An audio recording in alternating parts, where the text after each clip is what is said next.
Most wrestlers are lucky if they get to play one memorable character over the course of their career. So to get to play two or more then, well, that's quite an achievement. Sure, this might not happen very often, but when it does, that performer always stands out because of it.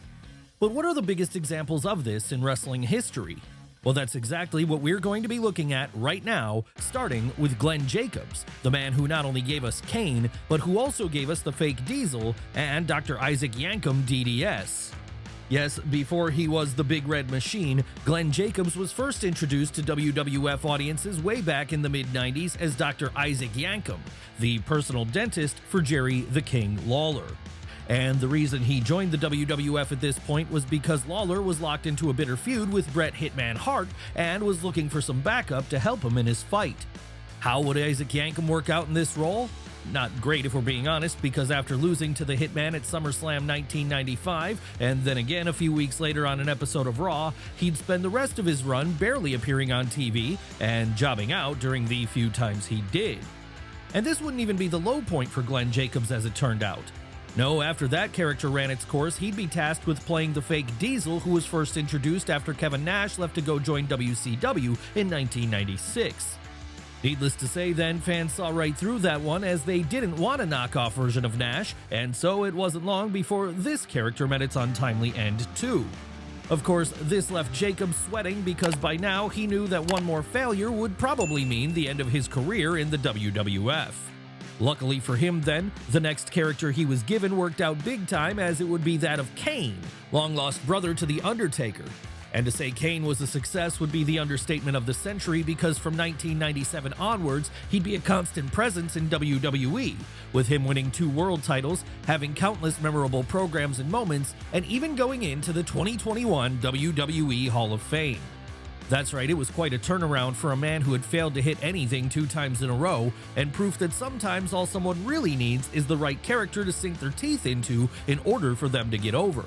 But since we've talked about the fake Diesel here, what about the briefly seen fake Kane? Well, that was played by another person, someone who also gave us the characters of Festus and Luke Gallows. Yes, back during the Ruthless Aggression era, Gallows was first introduced to audiences as the imposter version of the Big Red Machine. Not that he got to do much with this character, of course. No, due to the whole angle not really working, it would be dropped almost immediately. And because the reveal of his face under the mask was never shown on screen, this meant you'd only know Luke Gallows was the man behind the character if you were in the know. What you wouldn't need to be in the know to realize, however, was that his next gimmick, Festus, would very much be played by him. And that's because Festus wore no mask. No, when he was first introduced in 2007, his face would be right there for everyone to see. And what a face it was, because the idea behind this gimmick was that Festus was suffering from an issue with him only coming to life once the bell rang. Yes, whenever a match started, Festus would automatically switch into fight mode, and that usually spelled doom for his opponent of the night. As you can imagine, however, there weren't a huge amount of legs to this gimmick. No, even if he did get to team with Jesse for a while, there was only so much you were going to be able to do with Festus.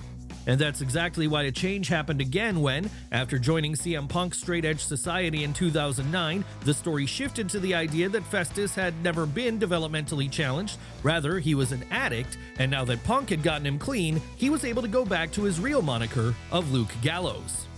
And this has proven to be a character which has stuck for him in the years since, because whether working in WWE, TNA, AEW, or even in New Japan as part of the Bullet Club, Andrew Hanklinson has kept the Gallows name. And he is not the only former Bullet Club member who has worked under multiple different names in WWE either. No, the same exact thing could be said about our next subject too, the man alternatively known as Tangaloa and Camacho. Yes, we all know Tangaloa today as a member of Solo Sikoa's Bloodline 2.0, but years before that, he was already a member of the WWE roster, albeit in a far less high-profile role. What was this role? Well, it was that of Camacho, a character who served as the enforcer to Unico between 2011 and 2013. As you can probably guess, however, Camacho was not a big success in the WWE. So after being released from his contract in 2013 then, Tavita Fifita, the son of the legendary Haku, would attempt to rebuild himself elsewhere. and this eventually led to him joining his brother Tama Tonga in New Japan, where the pair became early members of the Bullet Club. As time went on, though, and their runs in Japan ran out of steam, both saw a better opportunity to become part of the ongoing Bloodline story in WWE. That's right, after years of being away, it was in 2024 that Tangaloa found an in with the WWE again. And this time, going by his New Japan name, he'd feel like a completely different character altogether. And now he was part of the biggest angle that WWE had done in years, which meant he'd be a made man going forward for as long as he wanted to be. Hell, so made is Tangaloa now, he can even call himself a former WWE Tag Team Champion. And we're sure that's not the last title he'll be winning in WWE while connected to the Bloodline saga. No, you can expect to see a lot more of him doing his thing in either a SmackDown or Raw ring as the years go on. But what about the man he once served as an enforcer to back in the day, Unico? Well, he also deserves a spot in today's video because before he was ever Unico, he was Sin Cara. Yes, we're going back to that confusing tale of Sin Cara. And the reason it gets so complicated is because there were actually two different versions of this character in WWE over the years, and both the men who played it, Jose Rodriguez and Luis Alverde, had previously gone by the name of Místico in Mexico. But let's not focus too much on that for now. Rather, let's focus on the story of Jose Rodriguez instead, as after taking over the role of Sin Cara from Alverde in 2011 following the latter's struggles to adapt to the WWE style, he'd seemingly be set to get a push as the company's next big Latino star. Unfortunately for him, though, he also struggled to adapt to the WWE in-house style, as it didn't allow him to play to his strengths as a performer. And so it was that rather than becoming the next Rey Mysterio, by the time 2012 came around, Sin Cara 2.0 would be getting rebranded entirely as Unico. Who was Unico? Well, he was basically Sin Cara with the mask off. That's right, there wasn't much depth of character given to either of these gimmicks. And it wasn't like Unico found much success either, as even if he did have Camacho by his side, he was rarely able to do anything of note during his time on the SmackDown roster. How would Jose Rodriguez recover from this then? Well, he'd simply go back to square one. That's right, it was in 2013 that he put the mask back on and returned to being Sin Cara.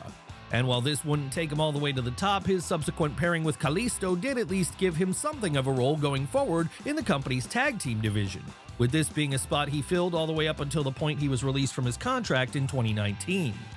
So while it's easy to say that Rodriguez could and should have been more, it can't be denied that he got a nice run for himself in WWE by the time all was said and done, and that the notoriety he gained there was able to serve him well once he returned to Mexico following this.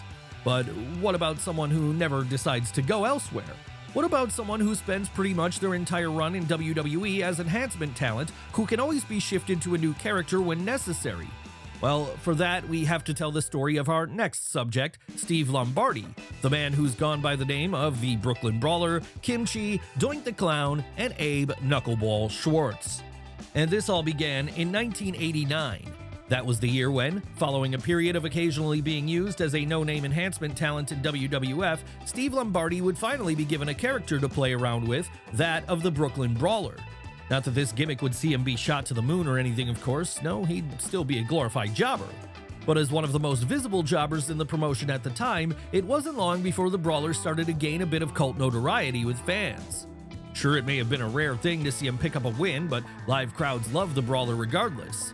And that was enough to keep Lombardi in the gimmick all the way up until 1993. What would happen in 1993? Well, feeling like the whole thing had run its course and that a change was needed, the New Yorker would be repackaged with something new, the character of Doink the Clown. And we say new here even though deep down we know this was an example of him playing a character someone else had already portrayed, as the original Doink was brought to life by Matt Bourne. Once Bourne became too much of a backstage issue, however, a variety of other people would appear under the mask, with one of the most notable of these being Steve Lombardi. Not that this was a full-time character for the New Yorker or anything, though. No, his next full-time character wouldn't come along until late 1992, as that was when he began portraying Kimchi again, the mysterious handler of Kamala, who he'd briefly played back during the 80s.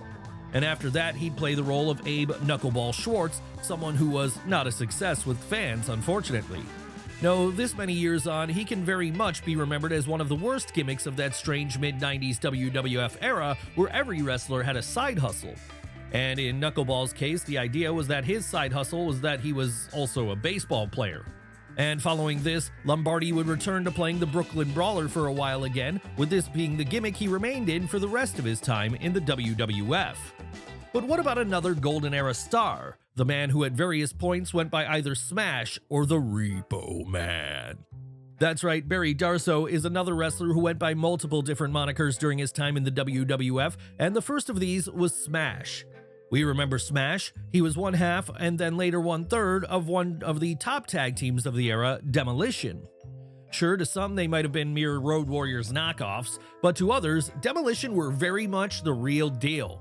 And that's exactly why over the course of their run, they'd win the tag team gold on 3 separate occasions, with one of those runs lasting for an, at the time, record 16 months.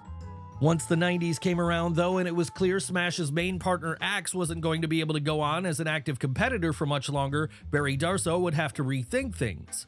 And this was what led to him coming up with an all-new gimmick to be used in the singles division. What was this gimmick? Well, in true cartoon Golden Era fashion, he'd play the role of the Repo Man.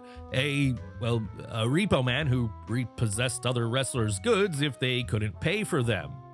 And this gimmick quickly became a big heel hit with fans. So much of a hit would it be, in fact, he'd enter into memorable feuds with the likes of Macho Man Randy Savage, Virgil, and the British Bulldog. Unfortunately, though, this was a gimmick which only had a short shelf life, even in that time period for the WWF. And so it was that in 1993, the former Smash would part ways with the company and instead try out his luck in World Championship Wrestling.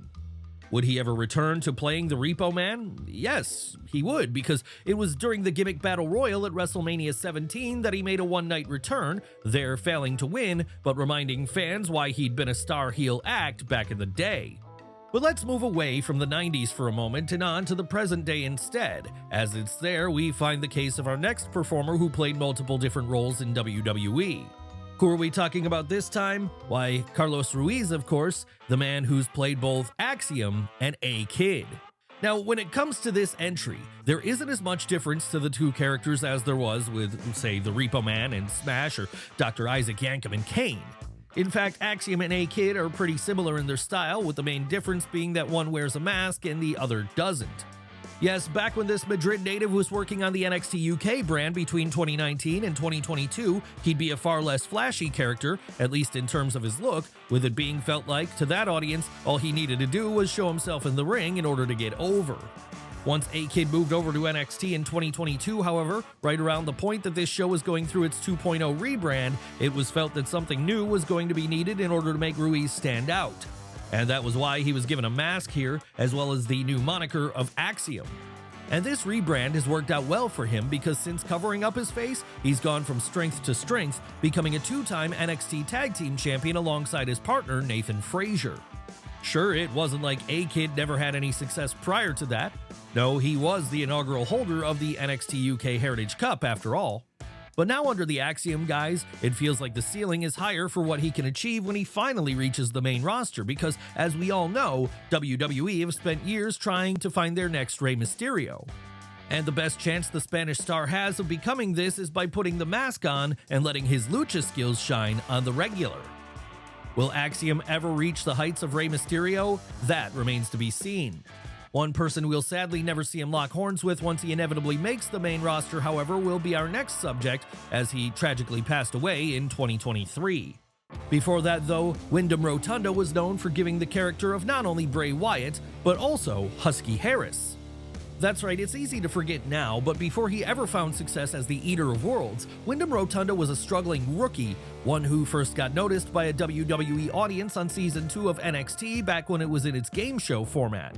And this appearance eventually led to him having a direct pipeline towards joining the main roster in 2010, and there becoming a member of the Nexus.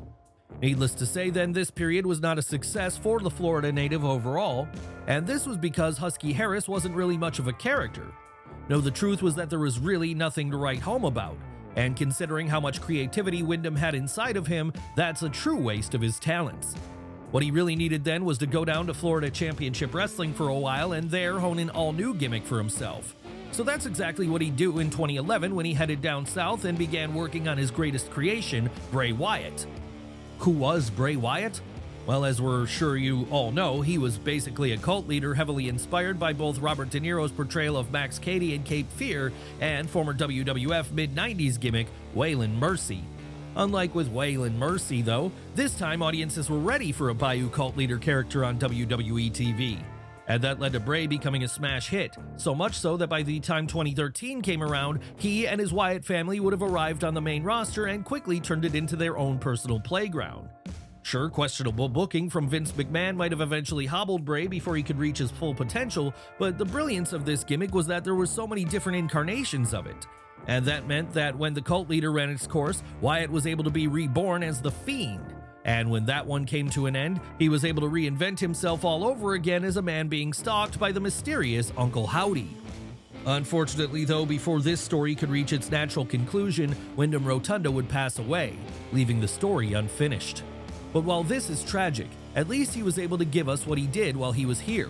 So leaving his memory in place, let's move on to our next subject now, someone who's also had something of a spooky gimmick, multiple times over in fact. That's right, it's time to talk about Mordecai and Kevin Thorne. Now, if there was ever a gimmick which was handmade to feud with The Undertaker, then it would be Mordecai.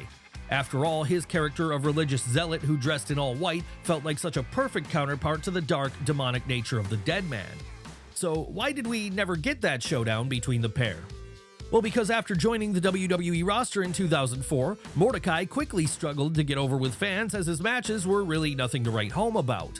And with his character not connecting in any meaningful way on top of this, it caused people to turn off and plans to change as a result, with the idea of the good versus evil, black versus white thing later being repurposed for the Phenom's WrestleMania 25 match against Shawn Michaels.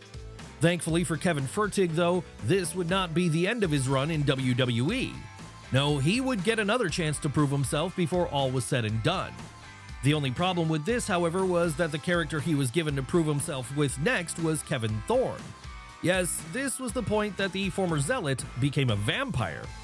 Unfortunately, though, while this one did have promise to succeed on the WWE ECW brand, things just never quite clicked for Thorne. Hell, even having his valet Ariel by his side wasn't enough to get this one over with fans in any meaningful way. So it was that by the time 2007 rolled around, Fertig would be sent back to developmental where he'd run out the rest of the clock on his contract. But even if neither of his WWE gimmicks were particularly successful, at least Kevin can say he lasted long enough to have more than one. And that same statement could also be applied to our next subject, the man who went by 3 different monikers during his time in WWE, with those monikers being Mabel, Viscera, and Big Daddy V. Yes, let's start at the beginning here, and that beginning is Mabel. This was the character that, upon debuting with WWF in 1993, Nelson Frazier was given to work with. As to who Mabel was, well, at least initially, he was one half of Men on a Mission, a mid-90s tag team who also moonlighted as a rap act in the vein of DJ Jazzy Jeff and the Fresh Prince. Of course, as time went on though, the babyface side of Mabel would disappear as he instead turned heel, then went on to win the 1995 King of the Ring. And after that, he'd put on one of the worst SummerSlam main events ever with Diesel later that same year. And soon after that, Mabel would find himself out of a job. And when he did eventually return to WWF in early 1999, it would no longer be under the Mabel gimmick. No, now he'd be rebranded as Viscera, a dark minion to The Undertaker and an enforcer in his Ministry of Darkness. And while Viscera would have some success during this run, success like briefly becoming hardcore champion, this was always fleeting, and it was clear pretty early on that there was going to be a shelf life on the character. Hell, even when rebranded as the world's largest love machine in 2004, it was still more of a comedy gimmick than anything else. And that was why in 2007, Frazier would pull a Hail Mary out of the bag when he went for one last new gimmick, with that being Big Daddy V. Would Big Daddy V be a better fit for the North Carolinian? Yes and no, because while he did manage to create an initial splash on the WWECW brand, the whole thing was brought down a peg or two on account of the gimmick giving us maybe the worst ring gear known to man. Yes, it was a tough one to get over with fans, but the man behind it had enough left in the tank at this point that he was able to keep it going for a while, right up until 2008 in fact, at which point he'd be released from his contract again and would finish out what remained of his career on the indie circuit. That's right, even with 3 attempts, it's not always possible to hit a home run character-wise. No, sometimes you might be better off just sticking with what you started off with, as, while it's not perfect, it's the best option available. And this is something which could apply to our next subject too, as it happens, the man who started out as Jim the Anvil Neidhart and who later became Who. Of course, we all know who Jim the Anvil Neidhart is, if for no other reason than he was the man who served as Bret Hitman Hart's tag partner back during the 80s when they were going by the name of the Hart Foundation. And that wouldn't be the only time the Anvil was affiliated with the Hart Foundation either, as when the group was revived in 1997 as a 5-man stable, this time also including Owen Hart, the British Bulldog, and Brian Pillman, he was there all over again. Sure, outside of these runs, he might not have had a huge amount of success in WWF, but that doesn't mean he isn't still fondly remembered for playing the role. One role he's not so well remembered for today, however, came in 1996, as that was when he briefly played the character of Who. Who was who? Well, it basically was meant to be a bad take on that old Who's on First Abbott and Costello joke. And as you can probably guess, this went over like a lead balloon with audiences during the mid-90s. Still, given that his face was hidden behind a mask here, it meant some fans were never aware that Neidhart played this role. And that meant that when he returned to being the Anvil 1 year later, he didn't have that albatross around his neck. No, he was pretty much able to escape from any embarrassment and carry on his career with no real negative repercussions, something which isn't always possible when you have multiple different characters over the course of your run. Of course, some of the other people we've looked at today know how that feels, and some of the others thankfully don't. Either way, whatever the quality of their gimmicks, they all have one thing in common. And this is that they were people who could not be contained by one character alone. No, they had to become multiple men before all was said and done.